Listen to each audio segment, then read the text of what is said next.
Hello' কণমানি ভাইটি ভণ্টিসকল, আমাৰ অকণিচৰা চেনেলটোলৈ স্বাগতম জনাইছোঁ।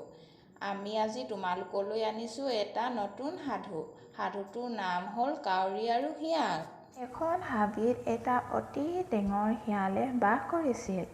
তেওঁ আহাৰ বিচাৰি হাবিৰ মাজত অনাই বনাই ঘূৰি ফুৰিছিল। সেইখন হাবিতে এটা কাউৰীও বাস কৰিছিল। এদিনাখন কাউৰীজনীয়ে ক'ৰবাত এটুকুৰা মঙহ পালে। মঙহ টুকুৰা খাবলৈ গছৰ ডাল এটাত বহিল। এনেতে সেই বাটেৰে শিয়ালটো আহি আছিল। শিয়ালটোৱে গছৰ ডালত মুখত মঙহ লৈ থকা কাউৰীজনীক দেখিলে। মঙহ টুকুৰা দেখি শিয়ালটোৱে বৰ লোভ লাগিল।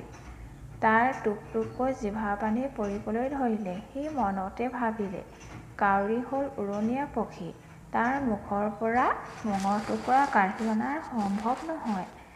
আনহাতে তাৰ যদি কিবা সন্দেহ হয়, সি উৰি যাবও পাৰে। গতিকে কিবা কৌশল কৰিব লাগিব, যাতে মঙহ টুকুৰা কষ্ট নকৰাকৈ খাব পৰা যায়। ইয়াকে ভাবি সি গছজোপাৰ ওচৰলৈ গ'ল, য'ত কাউৰীটো পৰি আছিল। শিয়ালে তাৰ মিঠা মাতটোৱে কাউৰীক ক'লে, বোলো কাউৰী বাই, ইমাননো ধুনীয়াকৈ তাত কিনো কৰি আছে? তোমাৰ ধুনীয়া ৰূপটো দেখি নামাতি থাকিবই নোৱাৰো। তাতোতকৈ ধুনীয়া তোমাৰ মোহনা মাতটো। বহুদিন তোমাৰ মৌ মিঠা মাতটো শুনিবলৈ পোৱা নাই।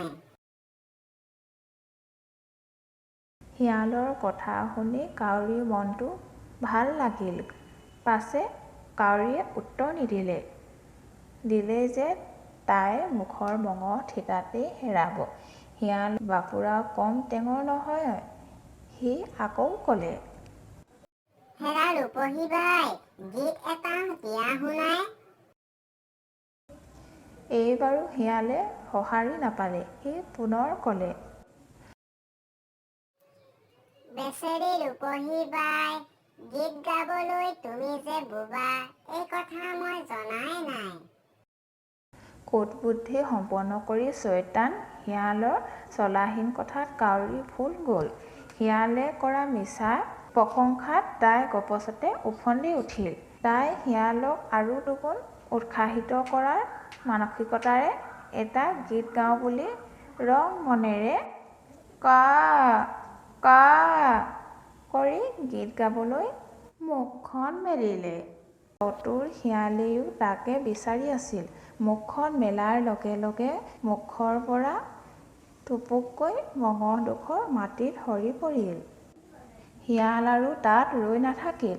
পৰম আনন্দ মনেৰে মঙহ টুকুৰা লৈ হাবিৰ মাজত সোমাই পৰিল।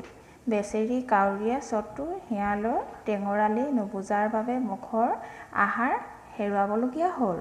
ভিডিঅ'টো যদি চাই ভাল লাগিল, লাইক, শ্বেয়াৰ আৰু ছাবস্ক্ৰাইব কৰি দিবা।